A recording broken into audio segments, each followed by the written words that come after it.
U.S. stocks closed higher on Thursday, August 18. Tech sector buoyed by upbeat Cisco Systems sales forecast. While data show the economy is still relatively strong, the Dow Jones Industrial Average rose 18.72 points, or 0.06%, to 33,999.04. The S&P 500 rose 9.7 points, or 0.23%, to 4,283.74. The Nasdaq Composite rose 27.22 points, or 0.21%, to 12,965.34. Investors still evaluating minutes from the Fed's July meeting on Wednesday. They initially believed the minutes supported a less aggressive stance by the central bank.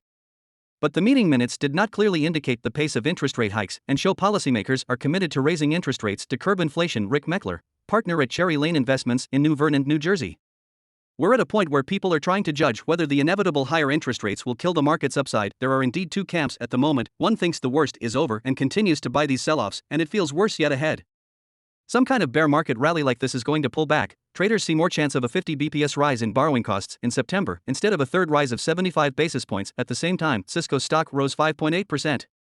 One of the biggest positives among the three major stock indexes that followed an upbeat forecast for first quarter sales late Wednesday. The reason is that China's COVID-19 recovery eases supply chain shortages. Volume last on U.S. exchanges was 9.43 billion shares.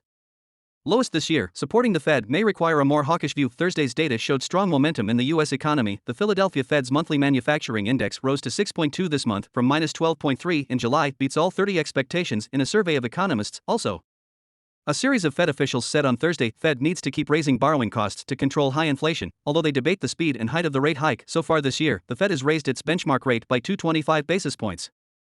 Focus may now turn to the Fed's annual Jackson Hole Symposium later next week. Other gainers in high-growth stocks include Nvidia, up 2.4%. Among the stocks that fell on the day, Kohl's Corp shares fell 7.7%. The retailer slashed its full-year sales and profit forecasts.